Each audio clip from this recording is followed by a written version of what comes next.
There's nothing to film here. Just the hits.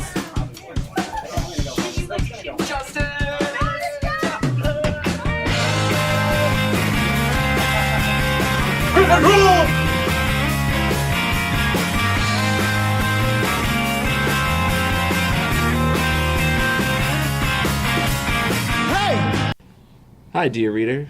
I'm Kevin Daly, news editor of the Griffin, joined as ever by Mr. Jordan LaBarber, our editor-in-chief, who's participating in Buffalo's all-beard contest. And for the first time in Editors Roundtable history, Mr. Jesse Preto, who's taken to the name Jesse P.R. Preto, his two middle initials, which suggests he will, in short order, be authoring a series of romance novels set in sub-Saharan Africa that will go on to modest success. Jesse P.R. Preto, how are you this evening? Very good, how are you? You know, I just realized I've been pronouncing your name wrong for the extent of this roundtable already.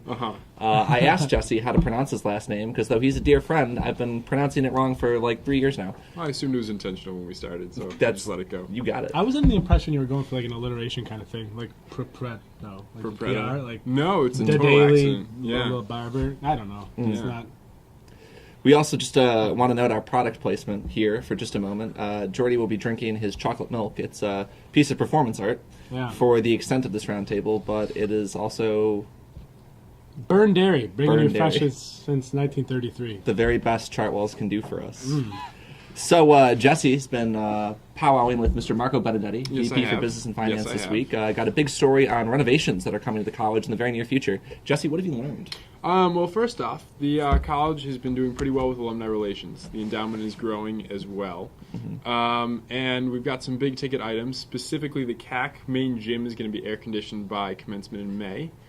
And Science That's a game Hall- changer. That's a game changer because that means it'll be good in there. No, it won't. So, one thing that Mr. Benedetti really wanted to emphasize was that it wasn't simply because we're bringing commencement back, even though that's my hunch, but that it is a long-term investment in just the floor itself, because during the summer, the condensation and temperature drops will warp it, and we'd have to replace the floor a lot more times. No kidding. Yeah. So that's a sort of twofold approach. And then on top of that, Science Hall is going to be completed entirely based on donations from alumni and friends. So the college administration has basically decided that they don't want to build any more debt for advancement. So we're relying entirely on our partners. You know, it's interesting. I think that the administration is even beginning to reach into the student body itself to start participating in that general culture of philanthropy. USA President John Solak recently used, our dear friend John Solak, recently used that term at a USA meeting, announced that USA would be creating a class of 2015 fund.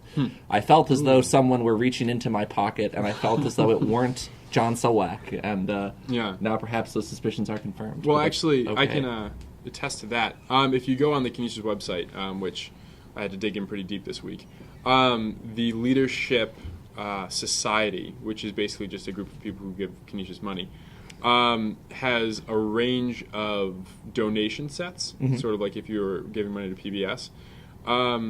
But the more recent your graduation year, the less you have to give to be a part of the society. Oh, so really? if you donated this, if you were from 2013, 2012, you only have to give $250 a year to be a part of the society, and then you get all the benefits. Whereas if you're successful and from 1960 or something like that, then you have to give a $10,000, $25,000. Cheese and crackers. So Another society I can't afford. Yeah. Special people too. That's right.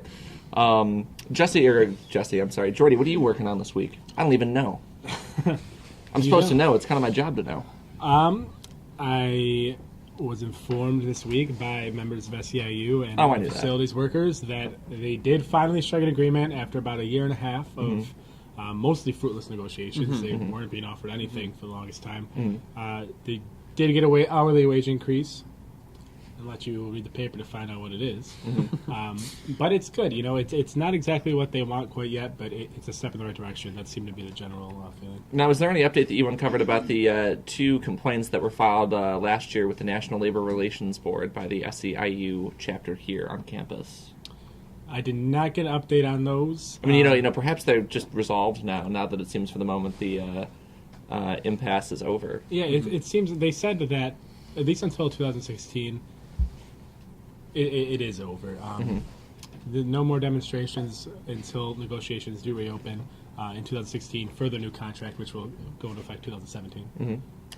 Well, good stuff. We've got another, I think, vociferous opinion section in the pipeline for tomorrow. Generated no end of controversy last week, and I think that that tempest is set to continue.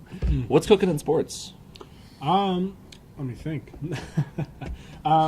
What isn't John Langley working on this week? Yeah, he talked to.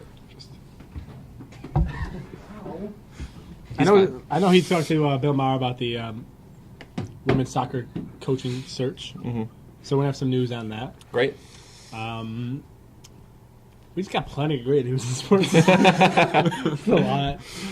Well, let's hope that John Langley figures out how he's going to fill the last 4 pages of the paper tomorrow. So, well, dear reader, pick up the Griffin to find out if we have a sports section. Basketball notebook too. Pick up the paper tomorrow. The basketball notebook. All right.